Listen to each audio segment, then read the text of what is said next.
In a quiet town of 45,000 people in the southern Netherlands, there's a company building a machine no one else on Earth knows how to make. Not America, not China, not anyone. The machine costs around $400 million. It weighs 180 tons. It ships in roughly 250 crates aboard multiple Boeing 747s. And inside it are mirrors polished so perfectly that if you scaled one up to the size of Germany, its tallest imperfection would be less than a millimeter high. Without this machine, there is no iPhone, no Nvidia, no artificial intelligence. Nearly every advanced chip on the planet, 99% of all semiconductors, has passed through this company's technology. The company is called ASML. Most people have never heard of it. And it might be the single sharpest choke point in the modern world, so sharp that superpowers are now fighting over it. This is the story of how one company ended up holding the keys to the future. To understand ASML's power, you need to understand what its machine actually does. Every chip is made by printing patterns of light onto silicon, a process called lithography. The smaller you can print, the more transistors fit on a chip, and the more powerful your technology becomes. For decades, the entire tech industry has been a race to print smaller. And in that race, physics eventually became the enemy. Ordinary light was too fat a brush. To print the tiniest features, you need extreme ultraviolet light, a wavelength so exotic it barely exists in nature and is absorbed by almost everything, including air. Here's how ASML's machine creates it. 50,000 times a second, it fires a high-power laser at falling droplets of molten tin. Each droplet explodes into plasma hotter than the surface of the sun, emitting a flash of extreme ultraviolet light. That light bounces across those impossibly perfect mirrors, in a vacuum, because air would swallow it, and draws features on silicon thousands of times thinner than a human hair. 50,000 exploding tin droplets per second, choreographed to atomic precision. Companies spent decades and billions trying to make this work.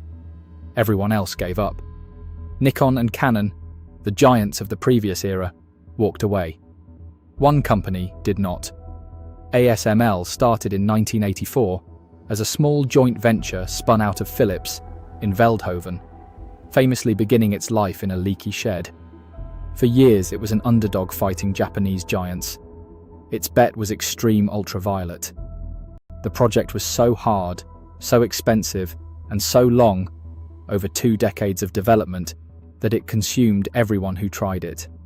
ASML survived partly because the industry needed someone to survive. Intel, Samsung, and TSMC literally invested billions into ASML to keep the project alive. The customers funded their own future supplier. And when the technology finally worked, something unusual crystallized. A 100% monopoly.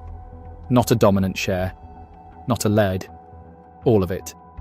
Every extreme ultraviolet lithography machine on Earth comes from one company, in one town. Today, ASML is worth more than $500 billion, Europe's most valuable technology company, with a backlog of orders stretching years. And its customer list is tiny. Only a handful of companies, mainly TSMC, Samsung, and Intel, can even afford what it sells.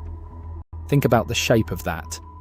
The world's most advanced industry, the one powering AI, smartphones, weapons, everything, narrows at its base to a single supplier. One door. And whoever controls the door controls who gets the future. Which is exactly why governments noticed.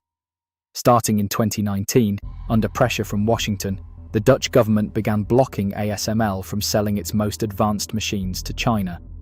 Not because ASML wanted to stop. China was a massive market. Because the machine had become a weapon of state power. Understand what this export ban really is. Nobody bombed anything. Nobody sanctioned a bank. A licensing decision in The Hague, a piece of paper, cut the world's second largest economy off from the frontier of computing. China can still make chips. What it struggles to make at scale are the most advanced chips. Because the one machine required sits behind a door it's not allowed to open. China has responded by pouring tens of billions into building its own version. So far, the consensus is that it remains years behind, because ASML's machine isn't one secret, it's a 5,000 supplier web of them. German optics from Zeiss, American light sources, decades of accumulated engineering that can't simply be stolen or bought. We've seen this pattern before on this channel. Cutting Russian banks from SWIFT was called the financial nuclear option. The ASML ban is the technological one. Same move, different choke point. You don't attack the country, you close the door. But here's the uncomfortable question nobody in the industry likes to answer. What happens if something happens to the door itself? One company, one town, a supply web where a single German lens maker, Zeiss, produces optics nobody else can. The most advanced chips on Earth are then manufactured mostly in one place, Taiwan, sitting on one of the tensest fault lines in geopolitics. The entire digital civilization funneled through a needle twice. A fire in one factory, an earthquake, a blockade, a war, and the machines stop shipping. Existing machines keep running. ASML's systems are so durable that 95% of everything it has sold since the 80s is still in service. But the frontier freezes. No new capacity. Progress itself, put on pause by a single point of failure. Governments know it. That's why chip factories are suddenly being subsidized on every continent, why export lists keep growing, and why a quiet equipment maker from Veldhoven now appears in national security briefings.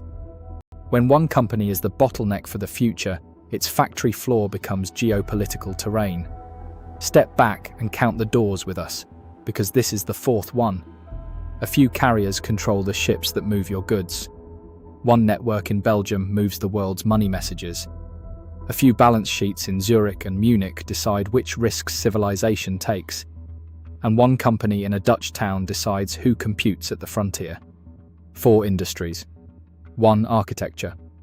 The modern world keeps compressing its most critical systems into single points of control, and then discovering, usually in a crisis, just how narrow those points are.